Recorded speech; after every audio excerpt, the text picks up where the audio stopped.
सो hi friends, आज के video में हम एम लक्ष्मीकांत इंडियन पॉलिटी के chapter 11th amendment of constitution को डिटेल में डिस्कस करेंगे।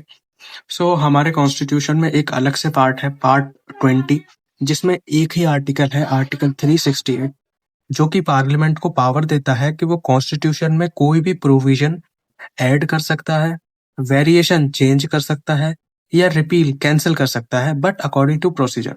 अब इसको लेके एक केस है, बहुत अच्छा, केशव नंदा भारती केस, जो कि 1973 में हुआ था। उसमें सुप्रीम कोर्ट ने बोला था कि जो कॉन्स्टिट्यूशनल अमेंडमेंट है किसी भी पार्ट में चेंज कर सकते हैं, इंक्लूडिंग फंडामेंटल राइट, जो कि हमारे सर्कमस्टेंशियल फीचर्स हैं, बट जो बेसिक फीचर्स है कॉन्स्टिट्यूशन के, उसको कॉन्स्टिट्यूशनल अमेंडमेंट चेंज नहीं कर सकते, उसमें आप कोई भी छेड़खानी नहीं कर सकते। अब आप सोच रहे होगे ये बेसिक फीचर्स हैं क्या? तो देखो, मैंने अलग से लिख दिया है, बुक में ये सब नहीं लिखा गया है।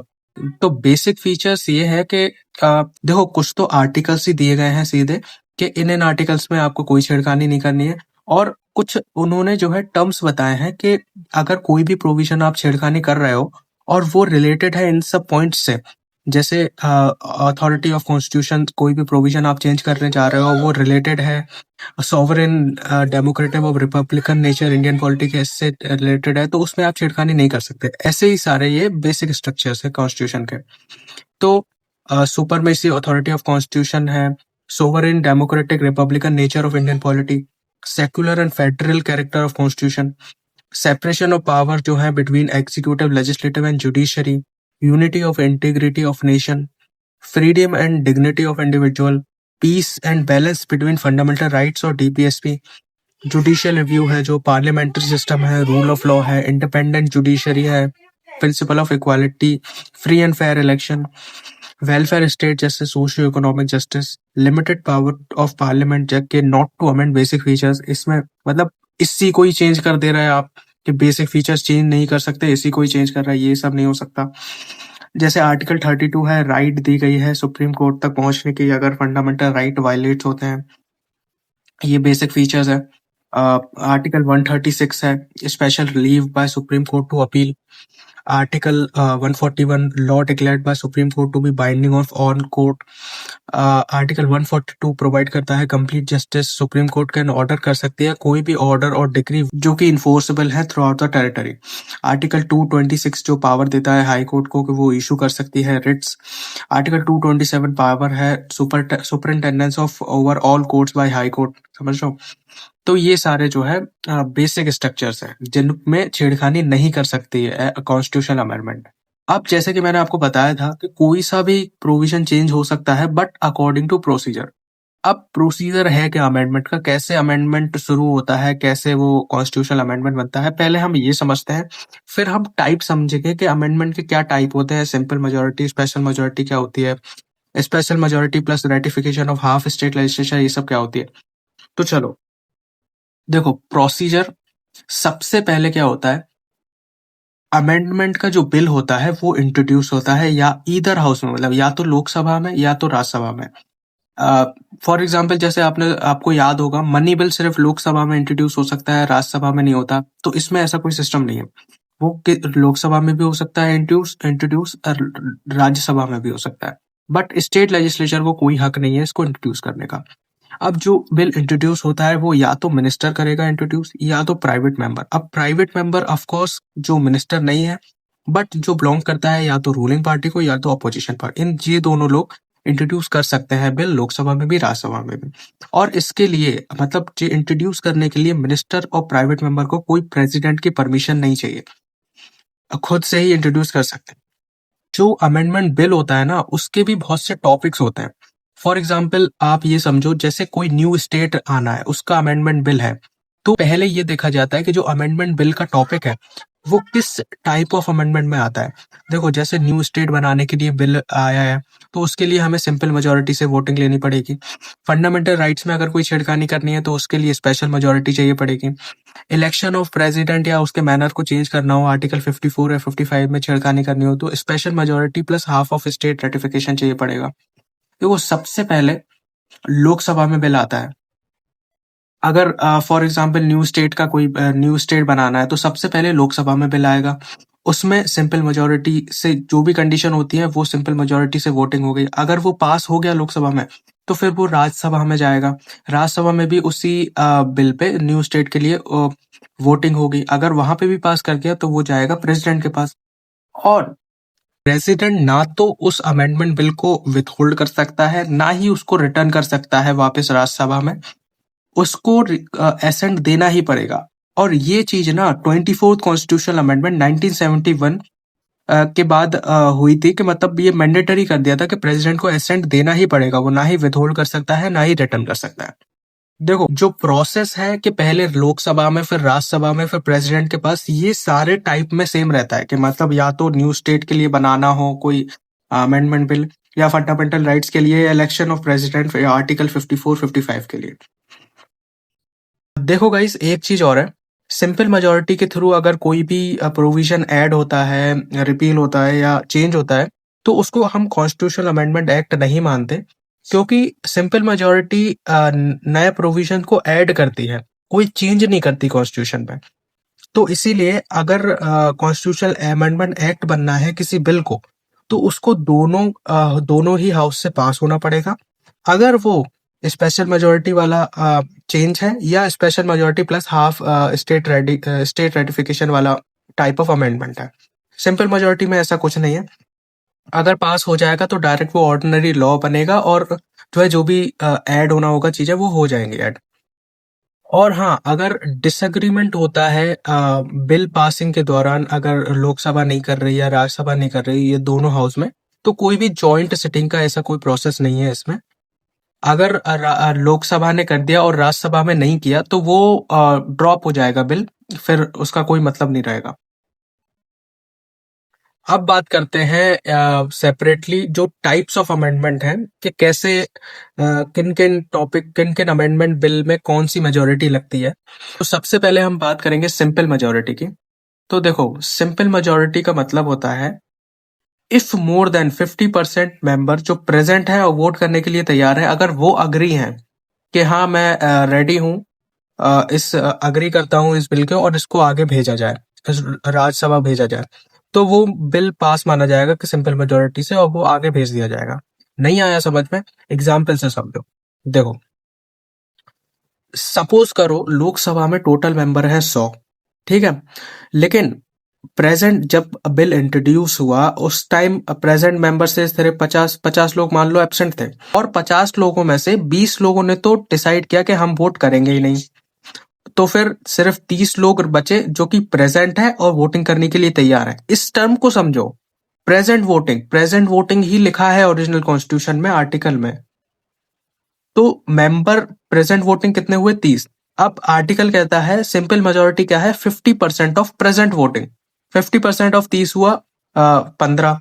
तो मतलब अगर 30 लोग जो प्रेजेंट वोट कर रहे हैं, अगर उसमें से 15 लोग, मतलब 15, 16 या 16 से ज्यादा अगर अग्री कर गए वो बिल पे 30 में से, और 15 तो डिसअग्री कर जाएंगे, अगर 16 अग्री कर गए तो वो बिल पास मान लिया जाएगा लोकसभा में, और सेंड कर दिया जाएगा राज्यसभा में।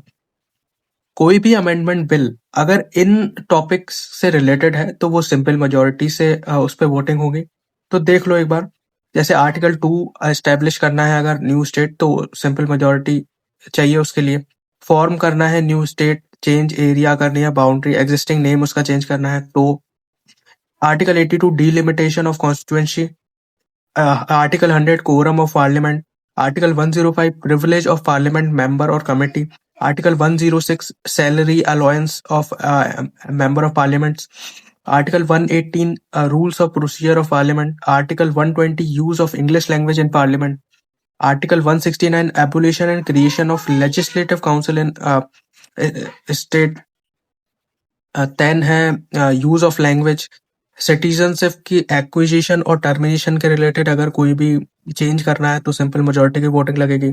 Election to parliament and state legislature, conferment of more jurisdiction of on supreme court, union territory से कोई भी रिलेटेड हो, नंबर ऑफ पोजने जज इन सुप्रीम कोर्ट, और schedule 2nd, 5th and 6th।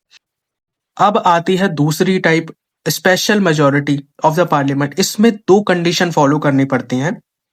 इसको भी एग्जाम्पल से ही समझ लो डायरेक्ट। देखो, दो कंडीशन, पहली कंडीशन रहती है more than 50% of total member, present voting नहीं है, more than 50% of total member of each house voting.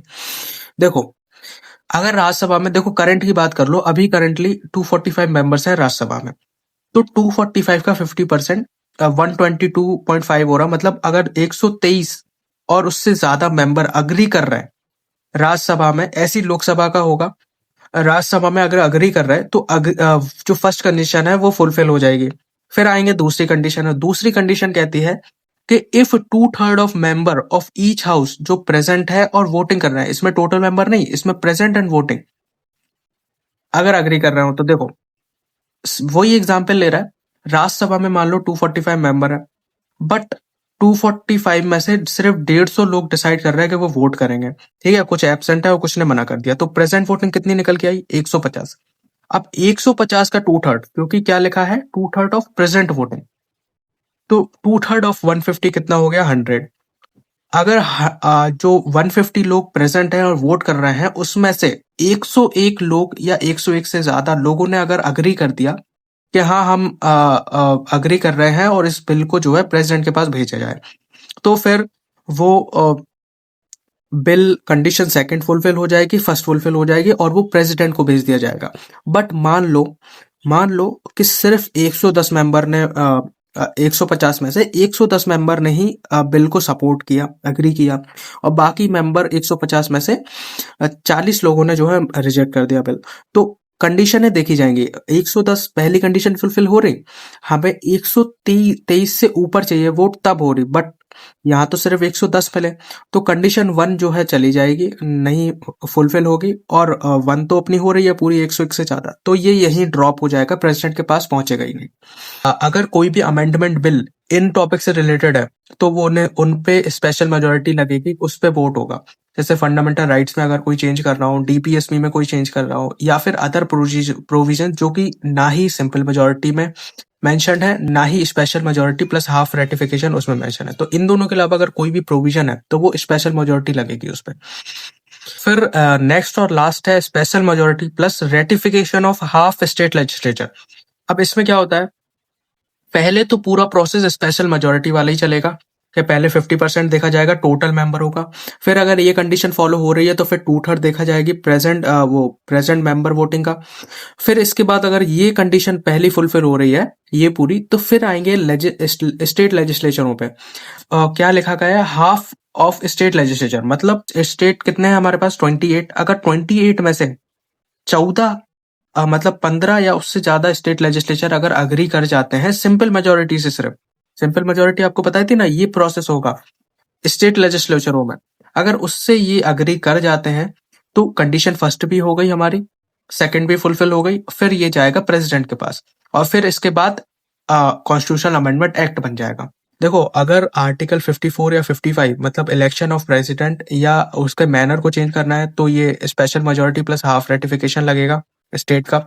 Article 162 extent of executive power of union and state, part 5 के चैप्टर जो 4th है मतलब सुप्रीम कोर्ट, उसमें कोई चेंज हो, या पार्ट 6 के चैप्टर 6 हाई कोर्ट में अगर कोई चेंज हो, पार्ट 9 जो है जिसमें चैप्टर 1 है, इसमें आर्टिकल 245 से 255 तक जितने भी आर्टिकल्स हैं उसमें अगर कोई चेंज करना है, मतलब distribution of legislative power between union and state, तो ये वाला टाइप लगेगा। आर्टिकल 279A है जिसका 4 सब क्लॉज कहता है good service and tax council, goods and service tax council, इनमें कोई चेंज है तो ये भी स्पेशल मेजोरिटी से होगा। और ये चीज 101st अमेंडमेंट एक्ट 2016 के थ्रू ऐड की गई थी कि मतलब इसको हम टाइप 2 से चेंज कर पाएंगे। शेड्यूल 7 में जो भी चीजें हैं उसको भी, आर्टिकल 368 अगर इसी आर्टिकल को भी अगर करना है अमेंडमेंट इस आर्टिकल में, तो भी हमें इस टाइप की मेजोरिटी लगेगी। तो मैंने आपको तीनों मेजोरिटी अच्छे से समझा दी हैं। अगर फिर भी कोई डाउट आता है तो आप कमेंट कर सकते हैं, या मेरा नंबर है डिस्क्रिप्शन में व्हाट्सएप का, उस पर भी आप मैसेज कर सकते हैं। गाइस मैंने कुछ चीजें अलग से लिख दी हैं जो कि इम्पोर्टेंट है और जो रिपीट होती है एग्जाम्स में। जैसे अमेंडमेंट जो बिल है वो स्टेट लेजिस्लेचर इंट्रोड्यूस नहीं कर सकती, कोई राइट नहीं है उनके पास, और प्रेसिडेंट की कोई परमिशन लेने की जरूरत नहीं है इंट्रोड्यूस करने के लिए बिल, या जो मिनिस्टर और प्राइवेट मेंबर करते हैं। अमेंडमेंट जो सिंपल मेजोरिटी से होता है, उनको कॉन्स्टिट्यूशनल अमेंडमेंट नहीं माना जाता, क्योंकि वो चेंज नहीं कर रहे कॉन्स्टिट्यूशन के कोई पार्ट को या आर्टिकल को, वो ऐड कर रहे हैं कोई चीजें।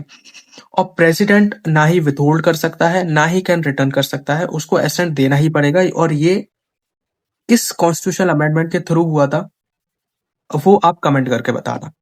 सो यही था पूरा चैप्टर।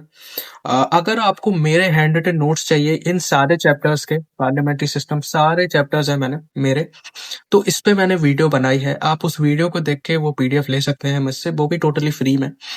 सो यही था पूरा chapter. If you like the content, please like the video, share the video among your friends also, and don't forget to subscribe the channel. Goodbye guys, have a nice day.